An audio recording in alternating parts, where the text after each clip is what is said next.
Hello and welcome to Spyhards podcast, where your hosts go deep undercover into the world of spy movies to decipher which films make the knock list. But remember, this information is strictly for your ears only. I'm Agent Scott. And I'm Cam the Provocateur, hog-tied and ready to ride. You look good. Thank you. So do the stars of this week's film. It's a very good-looking film with some very handsome people in it. This movie really made me question my mortality, Scott. It really made me contemplate where I am in life. Because I'm watching this movie, right? And it's like a romantic action film with Halle Berry and Mark Wahlberg. We are talking about 2024's The Union, which is now on Netflix. But I'm seeing these two stars and I'm like, this is kind of a classic star vehicle, right? Like, it's the kind of thing that we'll get into the quality of the movie in a little bit, but sure, classic formula, right? You tune in, you watch attractive people together for a couple hours, and you call it a day. And then I began to reflect and go, these two people are in their mid-50s. Is this the equivalent of our parents' generation watching like a late career John Wayne film? Like, where he's in Cahill U.S. Marshal, and they're like, I love this stuff. Are we now as both these actors are in their third or fourth decades of working, is that where we're at? Are we now old watching, the older stars that we think of as young being older? I'm definitely old. Yeah, right? Yeah, I've been watching these guys on my screens for what feels like a very long time, I suppose. Yeah. So yeah, and they still look quite young. They do, but they're in their, as I said, mid-50s. I mean, to a 20-year-old, how does this movie look? Uninteresting. It was just something that began to kind of go through my mind because I don't look at them as older. I look at this as kind of a classic Hollywood A-listers together in a movie. But then I had to think, wait a second. Is this a 4-quadrant or is this now playing to an older audience? Oh, this is definitely playing to a very specific audience. I'm not sure Mark Wahlberg is bringing in the TikTok generation. I don't think either star's bringing in the TikTok generation anymore. Halle Berry's still got a bit of a fan base, I'd say. Actually, so does Mark Wahlberg. But no, I actually, you're probably right. This is definitely skewing older. Right? Yeah. As are we. Exactly. So it just kind of took me to a place, not a negative place, but a moment of kind of contemplation. And speaking of contemplation, Cam, why don't you spoil it? What are we talking about this week? Well, I already sort of did, but yes, we are talking about The Union, which is the new Netflix movie. We normally get to streaming movies a little later down the road, but because of scheduling, we made this work. I have no idea if the world is rapturously taking this movie in right now. I won't have a sense of that yet, but I hope you are, so you can listen to this episode. Yeah, I hope you're up on The Union. You've spent your lovely summer weekend indoors on Netflix watching Mark Wahlberg and Halle Berry for an hour and 45 minutes. I know that at least one Spyhards listener did watch it because I saw their letterboxed. Oh, okay. So there's definitely a couple of Spyhards diehards out there that are getting down with The Union. They are indeed, yes. They are standing for The Union. They are our brothers and sisters in The Union. They certainly are.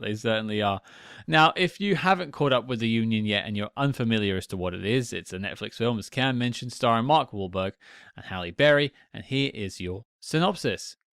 The Union. Old flame, new mission.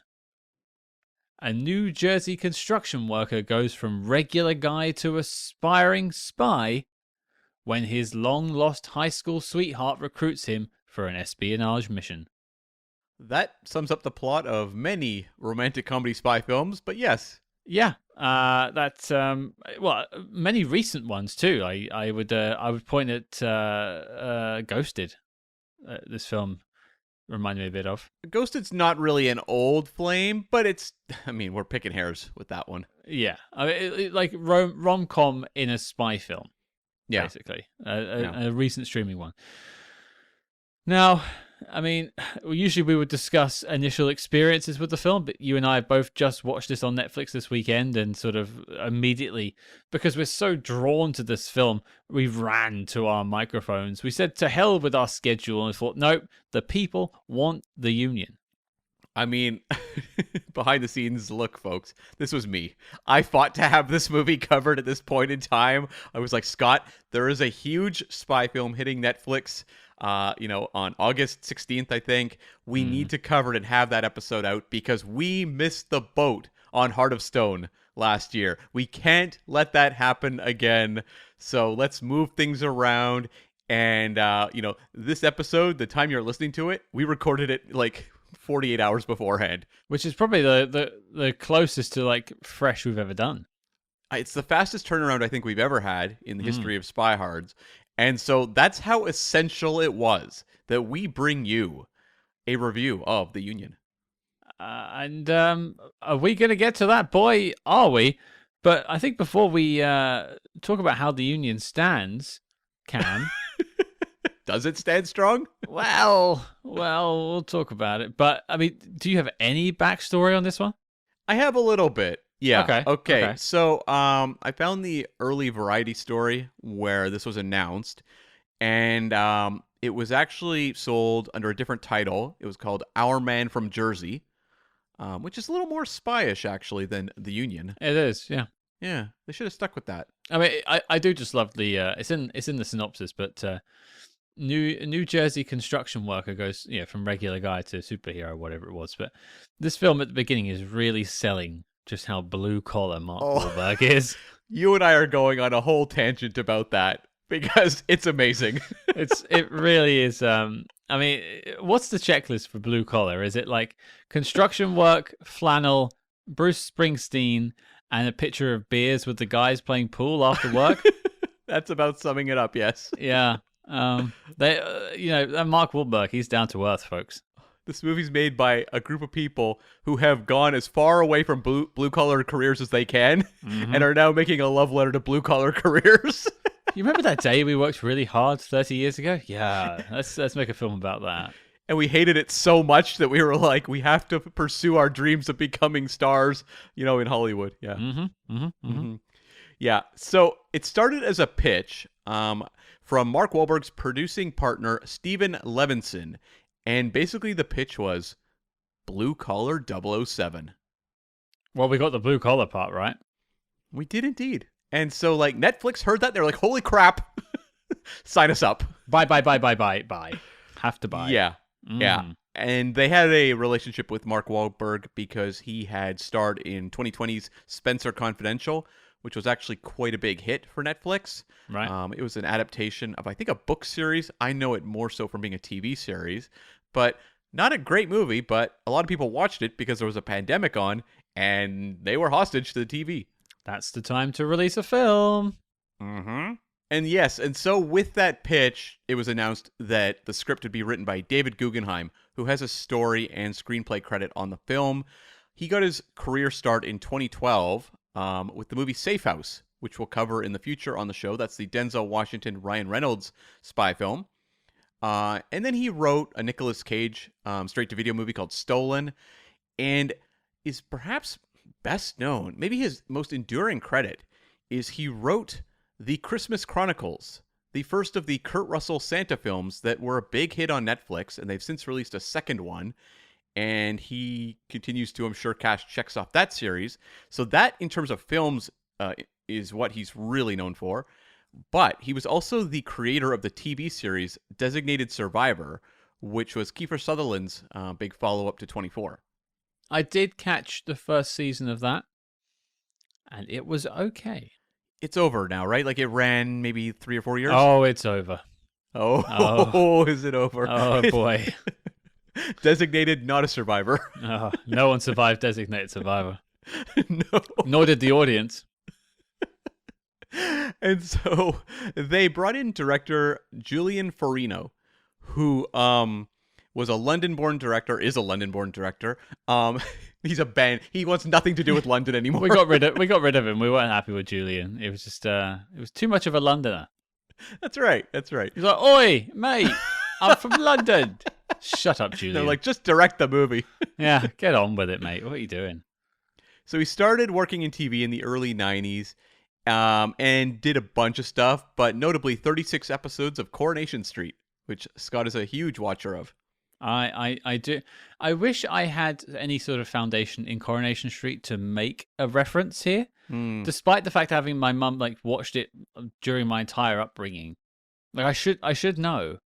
I'm curious because like soap operas here, a select audience watches them, but I wouldn't say they're mainstream popular. Right. Whereas I feel like Coronation Street is. Coronation Street and EastEnders are the two like premiere sort of soap operas here in the UK. One's on BBC, one's on ITV, the two main channels. And they generally either some people are kind of like dedicated to one or the other, and some people just watch them both. I know a little bit more about EastEnders than I do Coronation Street, but it's had some famous people on it in the past. I think was Colin Salmon on it at some point, or was that EastEnders? It could have been either. One or the other. Yeah. Okay. Yeah. So, yeah, he did 36 episodes of that. He made his film debut in 1999 with the comedy The Last Yellow, starring Mark Addy, a movie that I'm assuming probably played bigger on your side of the pond than over here. I'll take your word for it. But overall, he's primarily known for TV work and then also TV movies. But he's since moved into like directing American TV shows, and he's had some pretty major credits to his name. He worked on Sex and the City, Rome, Big Love, Ballers, and The Office. That's a pretty solid lineup, I have to say. Actually, that's as far as it goes. Like, yeah, so he went from Coronation Street to American television. Over time, yeah. I mean, he was working for quite a long time in TV movies and British TV series. You can't go wrong with that, and having The Office under your belt probably means your foot's in the door forever. You have mastered comedy, as we'll talk about today. Wait, Cam, just sidebar. Did this film master comedy? Yes. Oh, right. Sorry. Go ahead. Okay. Corrective. Denied. But Julian Farino also, in terms of his TV work, directed 23 episodes of Entourage, which of course was produced by Mark Wahlberg and based loosely on his life story. I didn't know it was based on... I did not know Entourage was loosely based on Mark Wahlberg. It was, yeah. Wow. Is the Funky Bunch in it? I guess. Was the Funky Bunch a group of people, or was it more just like a title? I think... he was like a solo rapper. Was the Funky Bunch the people that like made the music for him? I feel like I need to Google this while you vamp. Were they did he have like dancers on stage and that was the Funky Bunch? I thought he was the dancer. He definitely was the dancer, the primary dancer. No, so there's a group of them. I'm just looking at it now. Yeah, so it's Mark Wahlberg, Scott G, Hector the Booty. Hector the Booty. Oh, no, it's not. It's actually his name's not as cool. It's Hector the Booty Inspector. Oh. Somehow I think Hector the Booty is actually funnier. That's funnier. The other one's creepy. Yeah. DJ T and Ashy Ace. I'm going to guess that's the group that inspired Entourage, right? The Booty Inspector? I've never watched Entourage in my life. Me neither. Okay. So let's just pretend, everyone, because it's such a popular show. People are always rewatching it on Netflix. It's always on like the top of the charts. The Entourage show is about Marky Mark and the Funky Bunch. And the Funky Bunch? Is that right? Yeah, that's right. Yeah, it just doesn't sound right when you say it. Like, it just sounds ludicrous. Marky Mark and the Funky Bunch. Yeah, it was taken seriously. Okay. And what was his name? Reginald the Booty? Hector the Booty Inspector. Hector. I like Reginald, but Hector the Booty Inspector. Okay. Tangents I didn't expect to have. Things we've learned today already. Yeah. Yeah. Booty inspectors all around. So Julian Farino, he's got this connection, right, to Wahlberg because he worked on Entourage for a prolonged period of time. Mm-hmm. But also, Julian Farino directed 5 out of 9 episodes of a detective series set in Tokyo called Jiri Haji. I may be pronouncing that wrong. I apologize if I did. I probably did. Which was nominated for a BAFTA for Best Series in 2020. Mm-hmm.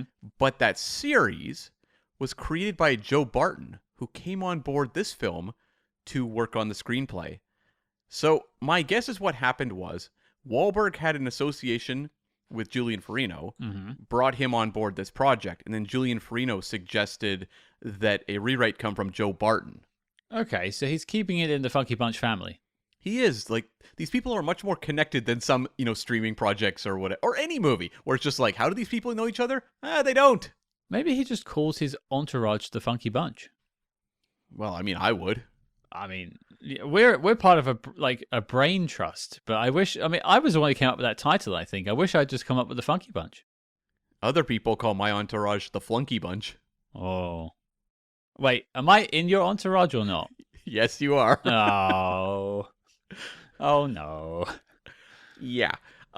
So Joe Barton has been writing primarily in TV since the late 2000s and started on a short-lived series called Freak.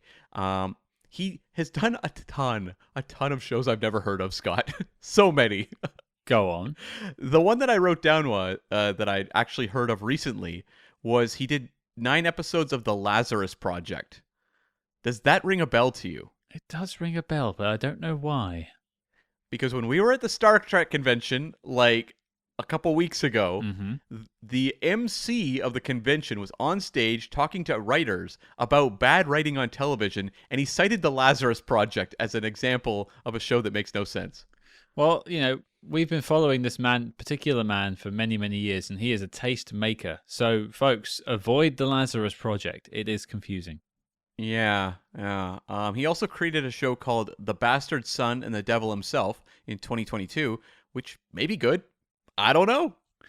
There's a lot of I don't knows happening here, folks. We are wading into fresh territory, new frontiers. And Cam doesn't watch TV, which is the other thing. No, that's true. Like, zero TV. Yeah, pretty much. A couple shows, but not a lot. Definitely not The Lazarus Project. Entourage on a loop. Yeah, for sure. Yeah. You're all about the Funky Bunch. Yeah. The only other notes I had, Halle Berry has a relationship with Netflix as well, because they released her directorial debut, Bruised, in 2020. And she was also working on the Netflix film The Mothership, which was written and directed by Matt Charman, who we had on the show, and that project has been quietly shelved. It was taken back to the Mothership. It was indeed. Yeah. Oh boy, yeah, that was. I mean, I feel for Matt on that one. He was quite passionate about it when we had him on the show about that story. I don't know how far they got with production, but it sounds like they were pretty much done and just needed to do some reshoots, and Netflix decided to shelve it. I'm not sure what happened, but it sounds a little bit like a Batgirl situation. Yeah, I mean that's this is scary times we live in, where people can put their heart and soul into a project and no one gets to see it because someone, David Zaslav or whoever, just goes, oh, I'd like $3 million back in tax instead. Yeah, I mean, it happened to that Wile E. Coyote film as well that people really seem to enjoy who saw it. Yeah. So it's yeah. Although I will point out, because we're being timely, because this comes out a couple of days after we recorded it. John Cena just gave an interview, who was part of that film. And this guy has to be the most radio-friendly person nowadays. He doesn't want to offend anyone. Yeah. And he said something to the effect of, hang on, let me get the quote, because I found it to be egregious. Okay. Yeah, here's the quote.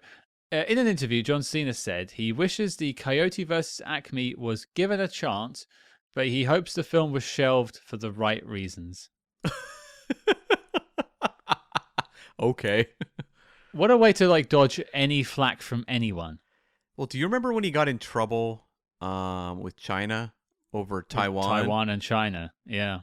And then backtracked completely. Yeah, I just wonder if after that he's like, I am dancing that line for the rest of my career.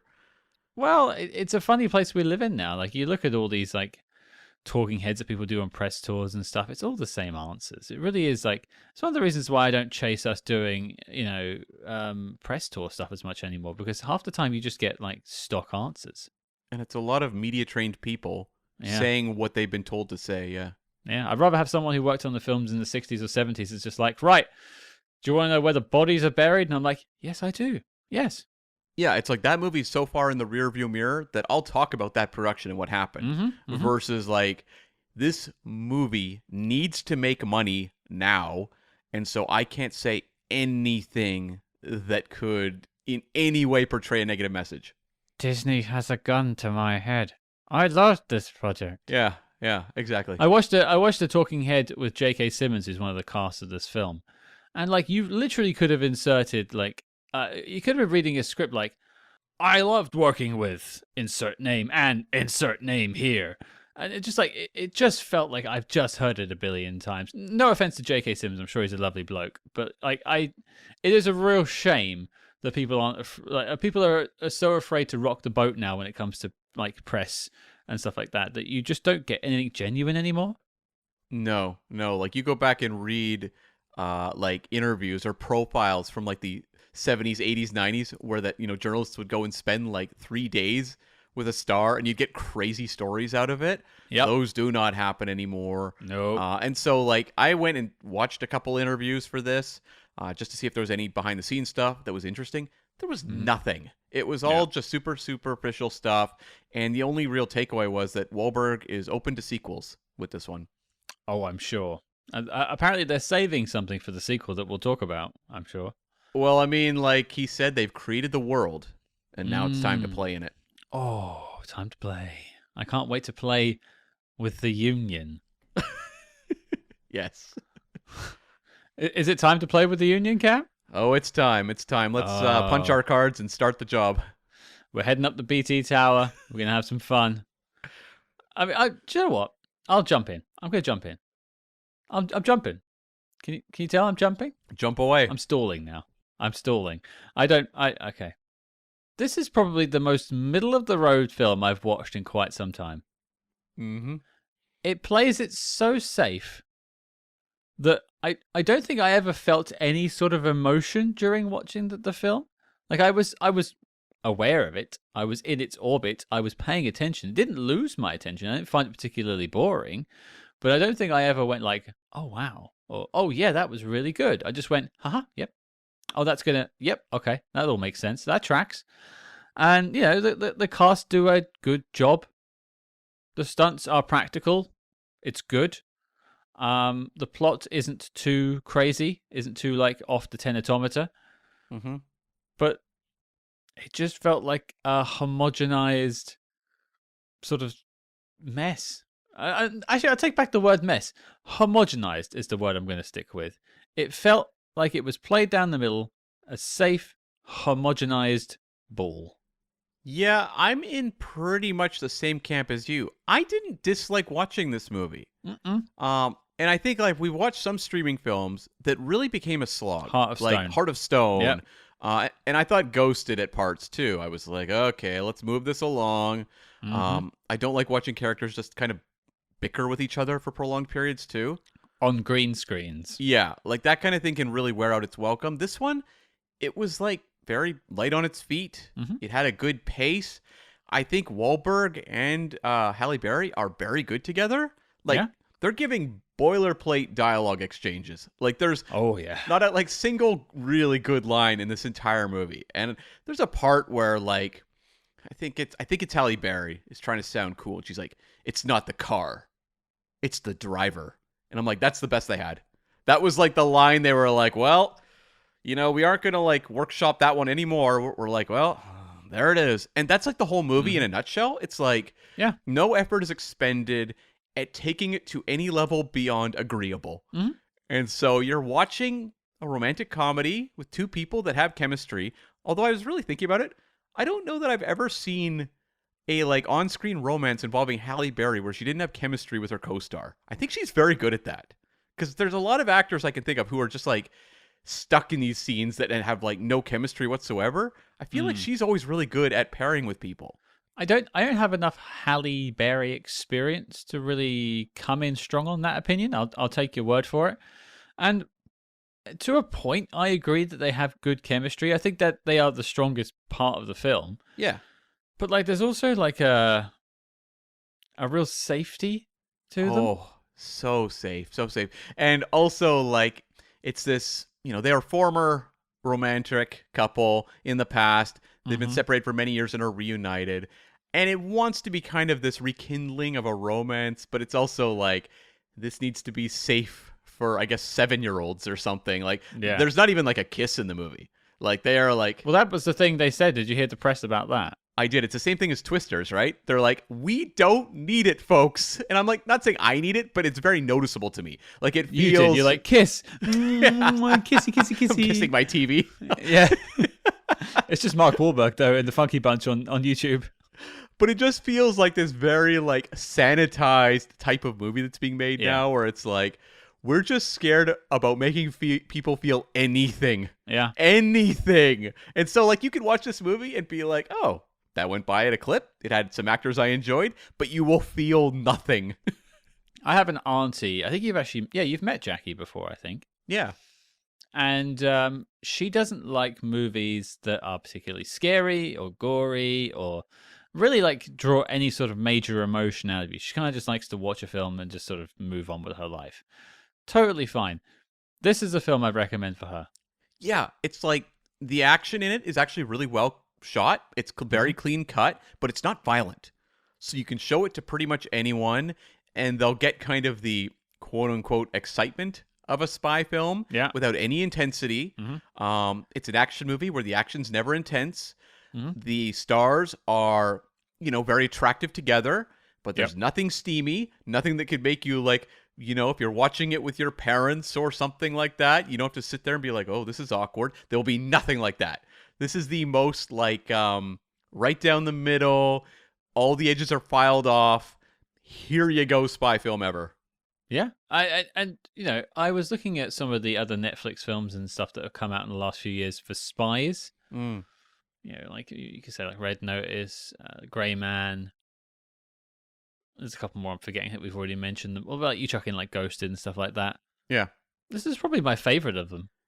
I think it's my favorite as well. Like it was the one that I found so painless and it just moved. Like I never sat there being like, oh, I'm bored. It's got a good pace. And like that. The thing is, we'll get to likes. I think slowly seg us into it. Apart from maybe the chemistry, which we'll talk about.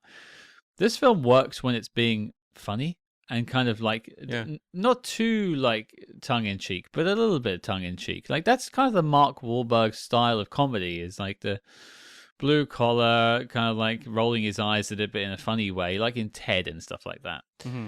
And that's when the film works, when there's a bit of banter going on. There's like moments of later on with Halle Berry and her husband, who supposedly died, turns out to be the villain. Spoilers. Wait, how quick did you clock that? Oh, pretty much straight away. I actually made a note as soon as Mike Colter's character died. I wrote Mike Colter as the villain. Yeah, I didn't write that down, but like I knew that guy was too big of an actor to be killed off in the first 5 minutes. Yeah, same. So that was that's fine. That is fine. But like there's these like dramatic moments in the film that happen there, and a couple of other ones too, and they just don't land for me. They really take away the energy of the film for me compared to like what else is going on. Yeah, I know exactly what you mean. Like when it has like the two of them turn on each other and get angry, I'm like, I don't need this like convenient separation and then resolution. But also there's like weird tonal stuff because the movie by and large is like very light, very trivial. It's a trifle of a movie if ever there was one.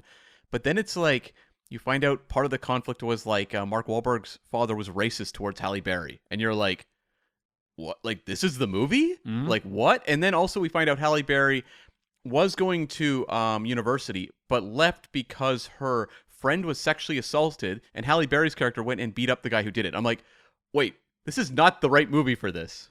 Yeah, they sprinkle in this like serious moments, which I guess is to give you some dramatic tension, but ultimately, like, I don't think this is what people are turning up to the film for. They just kind of want a light getaway for an hour and 40 minutes.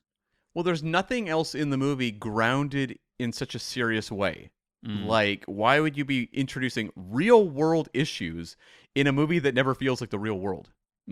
No idea. Especially when like you've got like whole government agencies working out of the BT Tower in London and stuff like that. It's pretty farcical at times.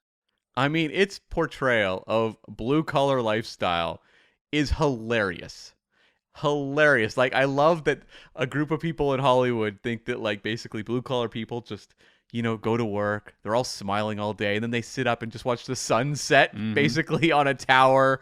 and then go to the bar. Apparently no one really ever gets drunk, or there's no bad behavior. No one in this movie really swears. Nope. I think Halle Berry swears once, where she says like double O F yourself. Go F yourself. Yeah, I wrote that one down. Yeah, but that's like the only example. Other than that, it's a very like safe, sanitized version of what blue collar life is, which we don't even need to acknowledge it as like blue collar life, because that's not really a thing.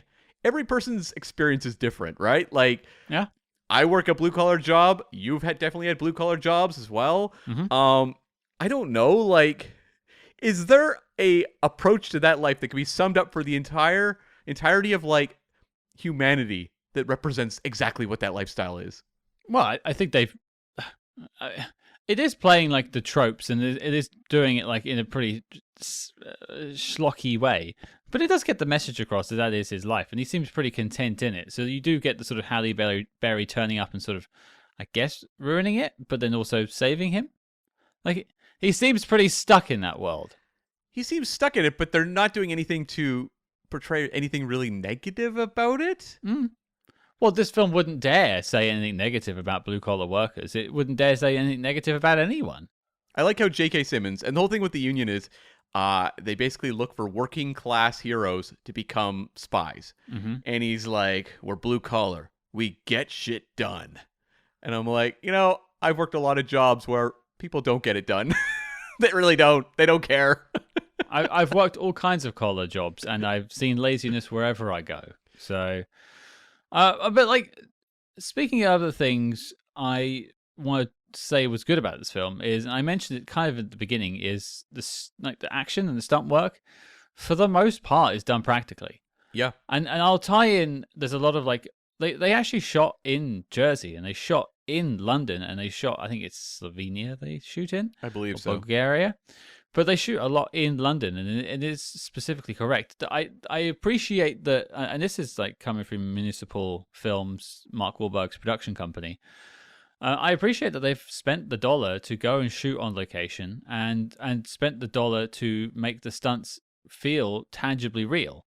Like this isn't like breaking, reinventing stunt work here. No, but there are believable moments of action, and you can feel that a lot of the times it is actually the actors doing it.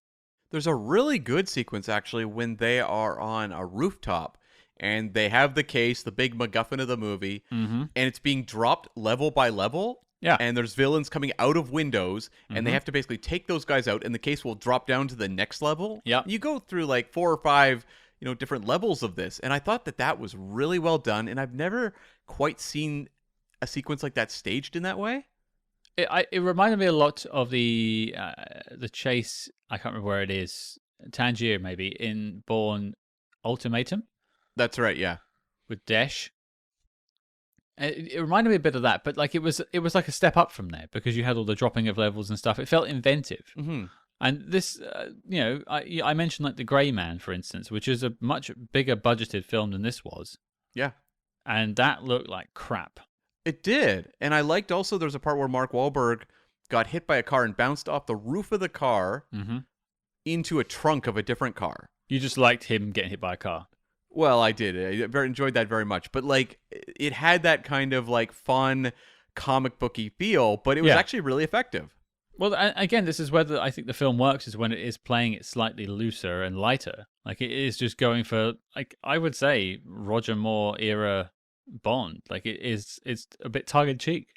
Well, I think part of the reason, too, that the action in this movie works as well as it does is that both Wahlberg and Halle Berry know this stuff very well. Yeah. They have both been doing action movies for a long time. Halle Berry has talked about how insanely intense she trained for, like, John Wick, for example. Yeah. And so, like, she's an old hand at this. And Mark Wahlberg has also done a whole string of action movies going right back to the 90s. And so, like, this may not be a top-level production, but if you have action, the two of them can pull it off, look very convincing, and know how to work with stunt teams to make it look authentic. Yeah, they know what they're doing. I think Wahlberg and his team were right to hire Halle Berry for this one. Yeah, and I think they said the reason they hired her was that they wanted someone that you could believe that Mark Wahlberg never would have gotten over, and Halle Berry fit the bill. I mean, that wasn't the perspective I thought you'd be coming at that from, but I wouldn't forget Halle Berry either. Her haircut in this is incredible. I mean, that is a like right there. Yeah, her whole look is a like right there. I think she's absolutely great. And speaking of, I think just Halle Berry, I think puts in the best performance of the two of them. I agree. Yeah. I mean, she's been in a Bond film. She knows how these things work, and she knows when to turn the heat up a little bit. Mm-hmm. There is a tiny bit of that. She's still a smoke show, but it is a very like sexless film. Yes. But like she also looks great as an action hero. There's like a scene with her, Mark Wahlberg, and an assassin in like a fist fight in a kitchen when they're fighting over a mobile phone. Yeah. And you can tell that's Berry, Halle Berry, throwing herself into those stunts a lot of the time. And you get to see Mark Wahlberg like getting beat up, and he knows how to take hits and make it look really effective as well, where it's both funny but also, I hesitate to say tense because I don't know there's a lot of tension in this movie, but you can feel for the character in that moment. And then when you have Halle Berry come in and go 1-to-1 with this woman, and then like smash her down and break her neck, you're like, I bought that. Like like this fight really worked. And you know, like Halle Berry was so incredible in John Wick Chapter 3. It was a real bummer that she didn't do the fourth one because I thought that character, of all the John Wick characters not to be brought back, she was one who actually deserved to be. Yeah. But she was so fantastic there. And you get the same thing. This is kind of like her doing John Wick light in terms of what it's asking of her, but it's pretty fantastic. Yeah, I think she's easily hands down the most interesting thing in this film. Mark Wahlberg is still doing a good job though. He's good in the movie. I think he has that star wattage. So it's not a surprise. You can see him in Spencer Confidential, which also isn't very good, but he clicks as the star. The one thing was I felt like they never really found a really strong angle for his character. Yeah. Where it's like he's blue collar, we get that. You know, he is sort of aimless. He's having an affair with his 7th grade English teacher. As one does. Just wants to go to the bar. As one does. Just wants to go to the bar. Isn't really aspiring to much, hasn't traveled very much, but like he doesn't feel like a comic creation where when you then drop him into this spy world, you're like, will he be able to settle in? You kind of believe that he settles in very quickly because they have a training montage and it's like they establish he's a high-level athlete. And so it's like there should be a little bit, I feel like, of tension of, is this guy going to be able to succeed? But you have him backing Halle Berry with an automatic rifle like 3 scenes later, and you're like, yep, I believe it. I mean, you're getting into one of the things I have as a dislike, which is when you get some of these films where you have kind of like the everyman brought into this world of spies and very quickly assimilates. Now, I know you don't want to see a film of him messing up the entire way through. That's a different type of comedy. You kind of want to get to the bit of the action. I do get that. But like, Chris Evans in Ghosted is another great example, a recent one too, where he's kind of bumbling around at the start, but by the end, he's a pretty able operative. Yeah. Or the 2 ladies in The Spy Who Dumped Me, again, pretty able. And I tend to sort of, I feel myself pulling against that a little bit. Not that I know what it's like to be a spy. I just know that the 2-minute training montage is not quite enough. It was also the case in that True Lies TV show with the Jamie Lee Curtis character. Yeah. Where she became like a super spy in 1 episode, basically. Yeah, stuff like that. It's stuff like that that kind of like doesn't necessarily like wind me up, but I find myself conscious of it when it's happening, and it kind of dispels the illusion for me. So this has become an ongoing trend we've seen in storytelling. Why do you think writers want to skip over the work? Because people don't come up for the work. They want to see, like, they want a cipher they can put themselves into and be like, people want to be the hero inherently. Like, people sit around all day, wondering if someone's going to burst in the door of Starbucks and how they're going to take that person down. They have this sort of hero complex inside a lot of people. And so it's tapping into that sort of idea that someone could come and pluck you out of your life and turn you into James Bond in a matter of hours. I wonder if people do like it or if studios think people want that. Because, like, if you look at what characters really connect with people, they're very specific characters. You don't hear people, saying, "Oh, I really dug," and then naming a really generic character that no one remembers. It's like they like people like, whatever, James Bond, Jason Bourne. You can look at any movie like Christian Bale as Batman, Tobey Maguire's Spider-Man. These are all very specific personalities that you see their journeys. And it's not cases where it's like, here's blank lead. Like, how many people go nuts that you hear over, like, Chris Pratt's character in Jurassic World? I don't think anyone's gone nuts over that. Right? And that's a very generic character. I couldn't even tell you the name of the character. I've seen 3 films of him. It's like Owen or something, isn't it? You could tell me anything. Yeah. And I've sat and watched, like, 7 hours of content with that character. Yeah, but I know, like, Dr. Alan Grant. I could probably try and name the rest of the original cast, but maybe because I've watched those films a bunch of times, maybe it's that. Yeah. But, let's keep it to likes. I mean, I've got one more. Do you have anything else for us? I thought the locations were really well handled in this movie. Like, sure. And sometimes that seems like kind of a fallback, like I have nothing else nice to say. But I thought this movie actually interacted with its locations in a way that kept the energy up. Yeah. It kept moving. It was like using lots of different parts of London that look distinct from one another. There was like Knightsbridge to Mayfair to Notting Hill. Yeah, it was going all over the place. Yeah, and so it's not just like London, but you see Trieste at the start. I thought was interesting to see. But like also when you go to Slovenia, I thought, oh, like they actually got a lot of great stuff there. I thought the car chase at the end was very entertaining. Every time they were kind of running throughout the city or having, Wahlberg on a scooter, evading bad guys, going through alleys, it felt like a location, which is something I'm not used to seeing in a lot of movies that are on streaming these days.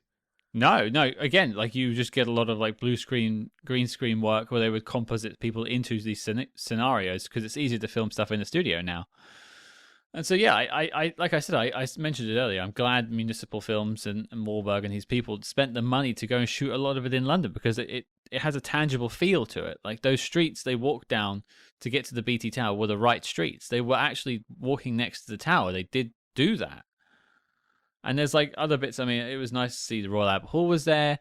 There was a whole sequence around Seven Dials, and it's basically the theatre corridor is around there. And they end up in a production. I think it's Peter Pan. Was it Peter Pan? Yeah.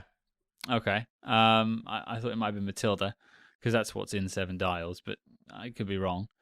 But yeah, like it makes it feel like it is in London because that's something that you could theoretically wander into. I liked when they were having Mark Wahlberg in the Peter Pan play there hiding.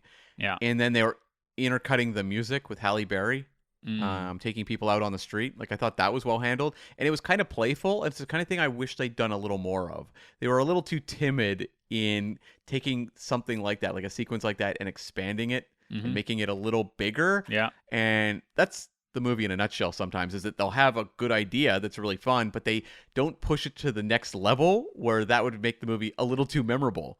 But that doesn't mean there aren't like little kernels of good ideas throughout. No, and I'll spin off that a little bit for my final like. I did appreciate that they were taking time to get the pronunciation of places right.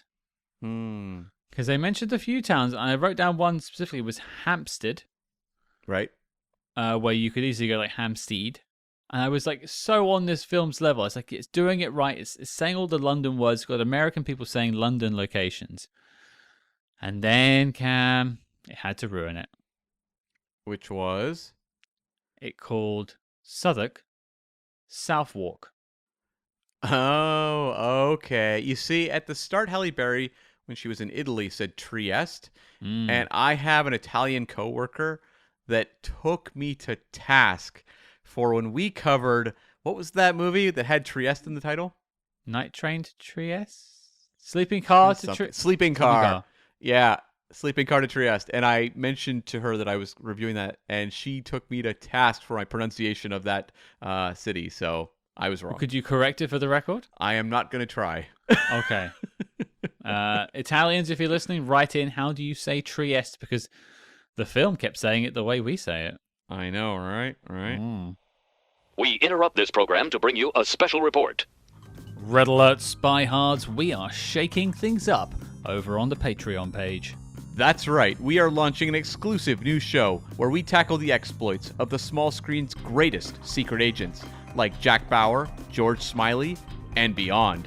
And don't forget, every month you also get 2 Agents in the Field episodes where we decode the adventures of your favorite spy actors in their biggest non-spy movies. But Cam, tell the people what we have coming up next. Well, Chief, would you believe that we are going to be tackling the 1989 TV movie reunion Get Smart Again, starring Don Adams and Barbara Feldon. Will we be loving it, or will it miss it by that much? So don't get left out in the cold. Help support your favorite spy movie podcast and join the circus at patreon.com/spyhards. But before this message self-destructs, let's get back to the Spy Jinx. All right, let's talk a little bit more about the Union, the downsides, the dislikes. What do you have for us, Cam? So, semi-like, the movie is a good ensemble. J.K. Simmons, Jackie Orr Haley, Adewale Akinnuoye-Agbaje.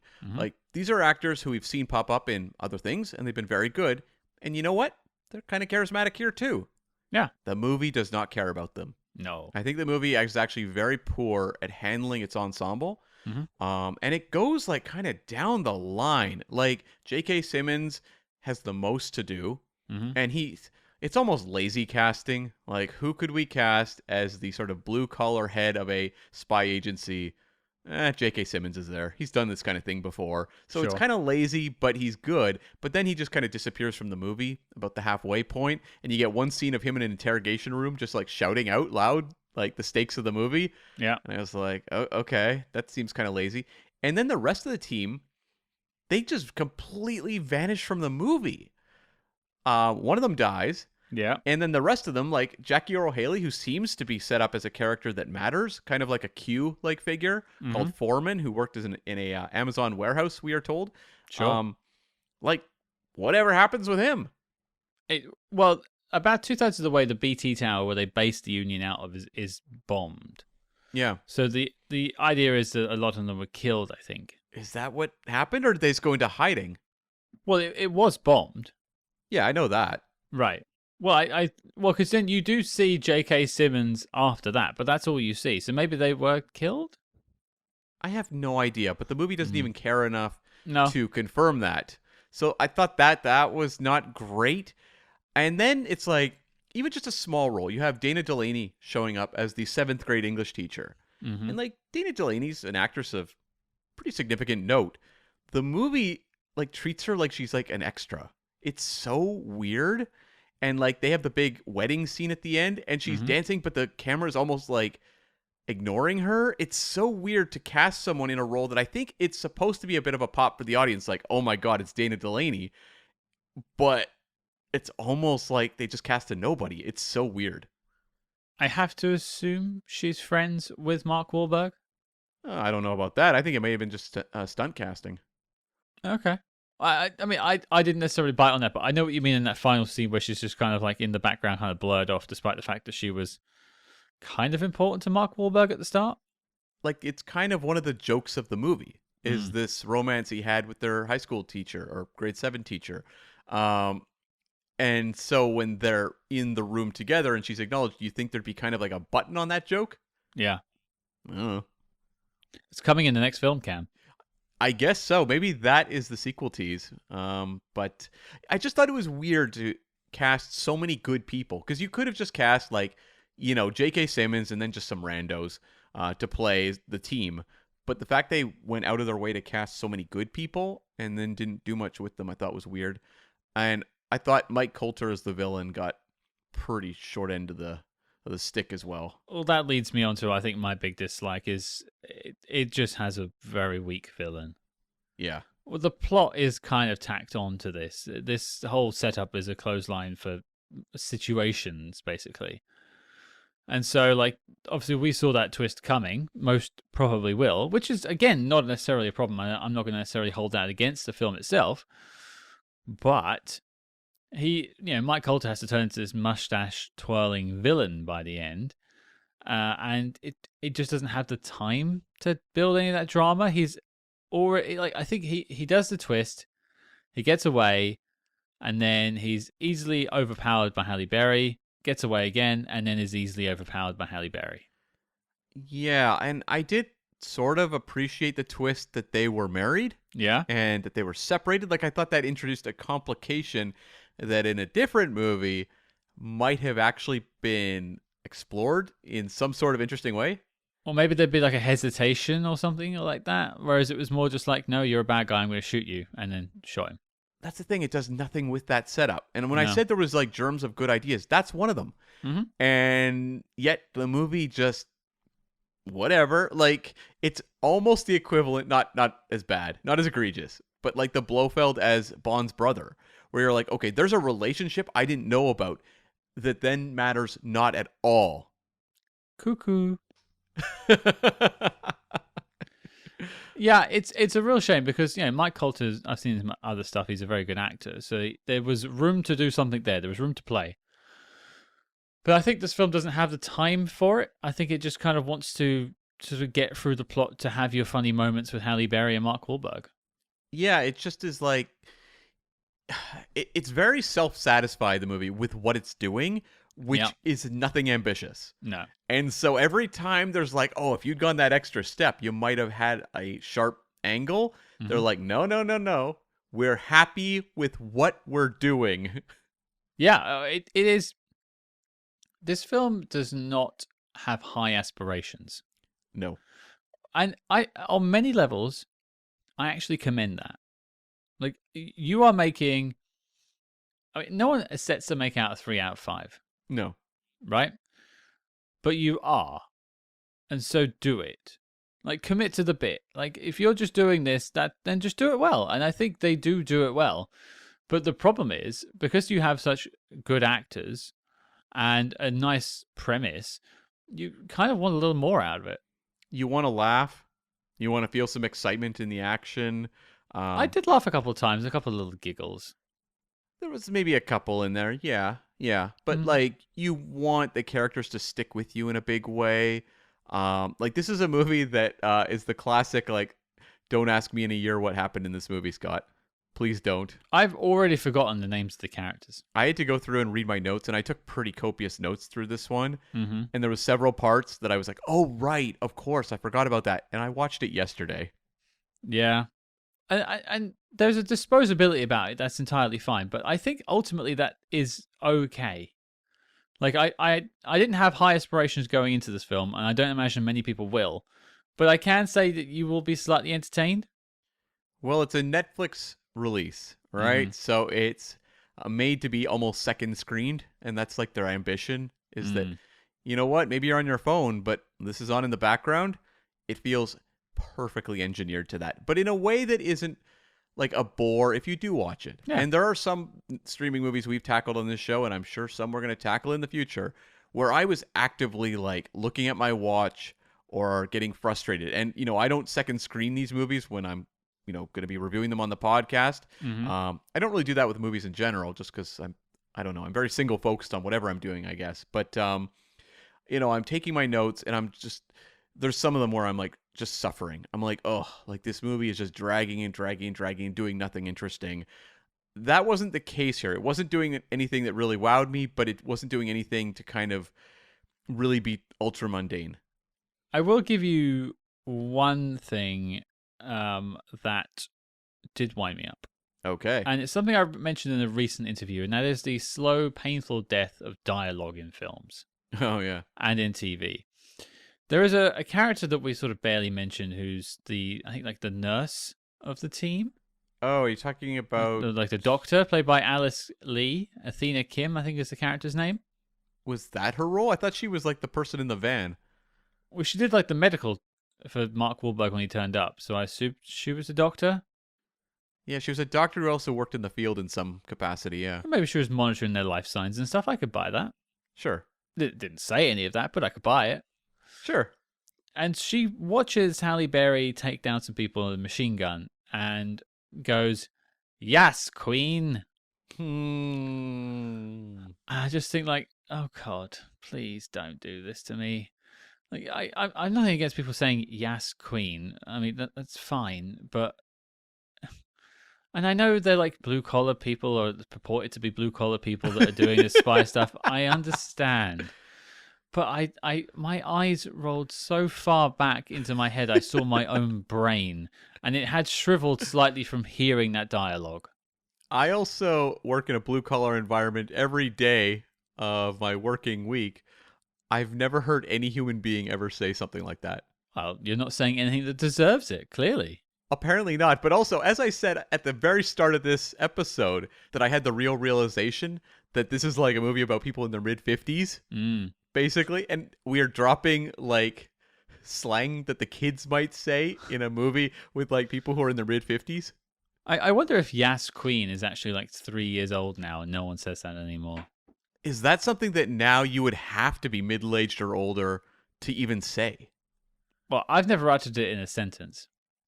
Me neither. But is it the sort of thing that if you were to say it, every young person would be so embarrassed because it was no longer cool like 5 years ago? Oh, for sure. If I had kids, I would embarrass them by saying that.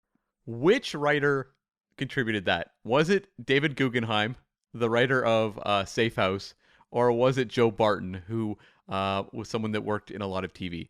I'm going to guess him. I'm going to guess Joe Barton, just looking at some of the other things he's worked on recently. I think so. Let's assign blame there. Yep, that's or that could have been like an on-the-day thing. If that's improv, they should have kept on trying some different things. Just give us another... Try something else. Let's just try something else. That's that line, though. It's like intended to make the audience realize how cool Halle Berry is. Which you don't need, because you're seeing Halle Berry do action really, really well. And the same thing happens to her in Die Another Day. Like, she's being a badass, and then she says a yo mama joke, and you just think, oh God, no. That's right. Yeah. Don't do that. We don't need that. She's not hip and cool. She's a badass. Yeah, and actually that goes back to my chemistry thing. Look at the dialogue she has to exchange with Pierce Brosnan in that movie. It's atrocious. It's like this movie, The Union, the dialogue is bland, but the dialogue in Die Another Day is atrocious. And yet those two have chemistry. How? How is it possible? Somehow Halle Berry just seems to have this ability. I don't know. The video for Behind Blue Eyes for Limp Bizkit, I'm not sure if she had quite the chemistry with Fred Durst. I'm blanking. Was she in that? Yeah. Oh, what happens in the video? She's like in prison. Okay. And like he goes to see her and stuff, and like he's singing to her. Oh my God. That's my memory. That's Oh my memory. I my could be God. wrong. My dreams, they aren't as empty as my conscience used to be. But yeah, check it out, folks. Go see if you can find it. It's find out if I'm right. And I'm sorry if you have to then listen to the Limp Bizkit version of Behind Blue Eyes. You know, people have been taking Halle Berry to task for years for Catwoman. I think they may want to redirect their attention towards the Limp Bizkit video. If my memory has served. If my memory hasn't served, I'm sorry to Halle Berry and her people. They're sending a cease and desist as you speak. They are. I probably deserve it at this point, to be fair. I'm besmirching her good name. You are indeed. Any other dislikes for us, Cam? I don't really think so. Like, the thing is, like, the dislike is ultimately that this movie just plays it too safe and sanitized to be special in any way, shape, or form. And so, like, yeah, it's like, even when it comes to, like, consequences, there aren't any. And that's frustrating in the movie because it's like, you want to feel like something's at stake for the characters. Yeah. You never really feel like the relationship is in any way threatened. You never feel like anything to do with their personal lives is threatened. You don't feel like their lives are threatened. And even like there's this weird thing hanging over the Mark Wahlberg character the whole movie where he's supposed to be the best man for his best friend's wedding, right? Yeah, he's getting calls and stuff for sure. And he's ignoring them all because he's, you know, in the field. And he's supposed to organize the bachelor party. He doesn't do it because he's too busy with the mission. And I'm like, okay, if I'm his best friend or whatever, if I'm the groom, I'm pissed off to all hell. Like, he is not even like messaging to say, I'm in an emergency situation, I can't help you right now, or whatever. He is completely ghosting this person. And like they call him from the bachelor party and they're like, we love you, you're the best. I'm like, that is not the call he'd be getting from me. What call would they be getting from you? Oh, there would be a new best man. Oh. And he'd probably be getting that wedding invite canceled. Maybe I'd finally get invited at that point. No? Okay. I mean, a lot of people would have to turn down that best man position before Scott gets there, but That's okay. That's okay. I can be the flower boy or something. well, if you're lucky. I can yell out "Yes, Queen" when you do it. You know what? If you do that, you're invited. Okay. It's good. It's good. But yeah, like I just felt like when you don't have any sort of actual internal tension in the movie, like there's no sense of any stakes that matter. No. That may make a more friendly second screen experience for people, but it doesn't lead to a more compelling movie. No. The problem is playing it safe is you don't have any sort of pulse elevation. Yeah. Final notes. I have a couple. Yeah. Okay. Do you want to go first? Sure. Firstly, a lot of London trivia I wrote down during this. There's lots of little bits like we saw the Royal Albert Hall and stuff like that, which was nice. But the one thing I found to be mildly funny is when Halle Berry and Mark Wahlberg are getting the train. Okay. This is a weird little nitpick, and we were criticized years ago for nitpicking about trains in a very early episode. So this one's for you, whoever that was. They are taking a train, and they disembark the train at Queensway. Yeah. Queensway, which is on the Central Line. However, the train they are using is from the Waterloo and City Line. Okay, this movie's canceled. Yeah. Scrap it. How embarrassing. Sorry, folks. We tried. I had a London question for you. When they are doing that running thing where he's wearing the blindfold and she has to tell him to stop, where was that precisely? It looks like it's right by Tower Bridge, I think, which is right by Tower of London. So yeah. I don't think that building is actually there, though. That was all green screened in. Oh, was it? Oh, okay. Yeah, Okay. They weren't running on the real tower. It didn't look super bad. So, you know what? That's a like for the movie, which is green screen that's competent. Yeah, for sure. Another thing I had was more of a question. I don't want this to sort of color in our thoughts on the knock list, but do you think this film deserves a sequel? No. I don't think, like, to me, to deserve a sequel, you have to feel like you've created a world worth exploring further. And I think the complete superficiality of the Union concept does not lend itself to further exploration. Like, it's not interesting. Like, after you've seen this movie, sit there and think, how much could I really write about the Union agency that's interesting? Yeah. Like, nothing. Like, it just feels like an excuse to create this globetrotting adventure, but it's not an agency that you have any depth to. No. It is built off the backs of better films. I don't even think it justified the whole blue collar aspect. It's like all lip service saying, oh, well, like this guy worked in a warehouse. But like, it's not like when you have scenes of them in the field, you're going, that is clearly a blue collar perspective. Or like it wasn't used to help him figure out a problem. No. Like everything Halle Berry does is the same sort of stuff you'd see Jason Bourne do. Yeah, for sure. And is this Halle Berry's best spy film? Well, she's currently working on that Maude versus Maude with Angelina Jolie, so maybe that'll be amazing. Who knows? But so she's got Die Another Day. This is there something else? John Wick 3, maybe you could argue. Oh, well, that one's boy, that's spy adjacent, and that's better than both of those movies. So then, no, it's not her best. Okay, what are you picking out of this or Die Another Day? I mean, I'm always going to side with the Bond film because it's a Bond film, but also it just has like so many outrageous and weird moments that I keep going back to it. So I'll go back to Die Another Day. I won't go back to this movie. No, fair enough. Any notes from yourself? I do have a few things. Did you notice the score early on in this movie? It sounded a lot like the violin cue for the Joker in The Dark Knight. I did not catch that. It did it several times where it would have this like this kind of moody violin like kind of set up to action sequences, and you're like, are they just ripping off the Dark Knight score? I think they were. I'm just looking up who did the score right now. Music by Rupert Gregson Williams. Okay, I recognize the name. Best known for Wonder Woman, Hacksaw Ridge, Aquaman, and The Crown. Okay. I mean, he didn't compose the Wonder Woman theme, but I assume the score to that was okay. Yeah, maybe. What else have you got? I did have a question for you. Mm-hmm. Who was more convincing as an everyman pulled into this situation, Mark Wahlberg or Chris Evans? Chris Evans stumbled a lot more. Mm-hmm. And he seemed angrier about it, too. Yeah, he was antagonistic about being brought in, whereas I think Mark Wahlberg was more than happy to leave his life behind. Yeah.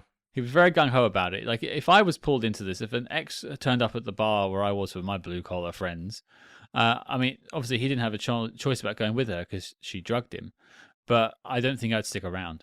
No, I don't either. So we'd make terrible spies. We really would. We would just be the absolute worst, and no one would ever want to watch that movie. We'd be whining about it. Like, why am I here? London's just so... can I go somewhere else? Tired. Is there a bench? I've got work in the morning. I've got a bachelor party to make. Yeah. So this is why you all tune in, folks, to know how boring our lives are. Exactly. Yes. One other note I had, I thought Jessica de Gouw as the auctioneer, the Juliet character, was actually kind of a fun character that they didn't do enough with. Yeah, she popped. She popped on screen. She had a little bit of a spark of life. You know, she left Mike Colter to it and stuff. It was just sort of fun. I could feel like that's someone they're trying to set up for a sequel. Well, it felt like almost a comic take on like the White Widow. Yeah. In the Mission Impossible films. I thought exactly of Elizabeth Debicki. No, not Elizabeth Debicki. Vanessa Kirby? Vanessa Kirby. Yes, quite right. Yeah, same sort of character, sort of the middleman, femme fatale. I think she's got a few. I mean, if we did get the sequel, I know you just shot it down, but if we did get the sequel, I would like to see a bit more. Yeah, I think that character actually worked pretty well. Couple other things. There's a sequence where the car goes off the cliff, and Halle Berry is like sad, looking down at the wreckage, thinking Mark Wahlberg died. And then you see him like crawl up the side of the cliff beside her as she's like looking sad. And I'm pretty sure that is a nod to Indiana Jones and the Last Crusade. When Indiana Jones goes off the cliff in the tank and his friends are all looking over and Harrison Ford climbs up and stands behind them. I'm pretty sure that's what they were going for. I didn't make that connection. I did see that joke coming a mile away though. I mean, that's the case for almost every joke in the movie. Yeah. Do you know, I think this sort of slowly wraps up before we get to the knock list. I feel like we've been kind of critical of the film. I think really what it did was like entertained, but ultimately I found it a bit disappointing in the fact that I think it could have been more. I mean, it doesn't underwhelm, it just whelms. It's happy to give the kind of middle of the road effort. And so it's like, what am I championing here? I did have a question for you, one final question. Mm-hmm. And I left this one to last on purpose. Much was said during the very vapid press tour for this movie about how like Mark Wahlberg and Halle Berry, they've been friends forever. Mm-hmm. And finally they found a project to work on. And the movie closes with 2 photos of them in their early 20s together. Do you think those two are actually friends? Oh. They had chemistry though. You'd think like they might be slightly. They had chemistry, but at the same time, they showed us 2 photos of those stars together, and they were both taken at the same time because they were wearing the same clothes. Okay. You're telling me 2 megastars who've been friends for decades haven't been photographed, you know, at the Oscars together or hanging out somewhere where that photo could be shown in the credits? I mean, maybe they've been hanging out at the BT Tower. We wouldn't see them. I'm calling BS on this. The BS Tower. I think they are. I think they may be friendly. They may have, you know, remember we were both been stars for, you know, however long. We bumped into each other the odd time. Mm-hmm. I'm not buying the whole, you know, close friends narrative. I choose to, I choose peace. I'm going to let them have this one. I'm not. I'm taking it away. I am ripping it from their grasp. You are breaking apart this union. I am. We are dissolving the union. How dare you? Oh, we've dissolved it. Oh no. It's going on strike. Yeah, the union is going on strike. That's my outro line. How dare you? Oh. Well, let's talk about it. Knock list time. Is the union making the knock list? Netflix hasn't had a very good track record with making the knock list thus far, but here we go. Cam, what do you think? The track record continues. No, this is not a knock list movie. I think you need to aspire to something to make the knock list. I would firmly agree. I don't think I had a bad time, and if this film has just come out like 5 days ago from the point of this episode being released, I'd say maybe check it out, put it on, see what you think about it. Maybe we're wrong. Maybe we were expecting too much. We should have just gone in and sort of embraced it for what it was, which is a perfectly reasonable... Whoa. We were expecting too much? What do you think I was expecting from this? What about Mark Wahlberg and Halle Berry didn't say success to you? You think I was tuning in to a Netflix film being released for streaming August, like right in the like quiet days of summer, where it's like, oh, I'm sure this is a real home run coming in my direction. Yeah, okay. I hear myself. Thank you, Cam. Well, I'd say go check it out for yourselves. But in terms of the best spy movies of all time, it's a no from me too. And 2 no's. As such, the film is not making the knock list. The dossier on the union is complete and filed as classified. There you go. Sorry, Netflix. Better luck next time. Dum. I do wonder if like Netflix, because they just keep like cutting the cost of streaming films and everything, if they're ever going to invest in like a serious, not in tone, but serious in terms of like a serious project by a major filmmaker making a spy film that is like not just kind of bubblegum trash. Well, the thing is, like, I think The Gray Man was that, which is really sad. Yeah. They put a lot of money into that. You put Ryan Gosling as the lead. Like, I think they really wanted to do something with that franchise. I mean, I guess notably, they did announce that it wasn't like a franchise and that there would be sequels coming right the week of release, and they have not done that for the Union. Yeah, and I will also note that, wasn't that the Russo brothers, and they're now too busy making Marvel stuff. Yeah, they've gone back to Marvel. But, it was the same with Bright, that Will Smith one with like cops and ogres. Yeah. That was a bit of a woof. Oh, it was terrible. I think that might be the worst Netflix movie I've ever watched. It's up there. Rebel Moon? Oh, you know what? That was also terrible, but I think that Bright was worse. Oh, there you go, folks. Let us know, what was the worst Netflix original film you've ever seen? Let us know. Write in. Let us know on social media. I'm going to stick with Rebel Moon. Okay, fair enough. Part 1 or 2? 1. I haven't seen 2. I wouldn't dare. Okay, 2's better than 1. I think I made the. I mean, I don't want to get any better with this franchise. I want to just leave it as it is.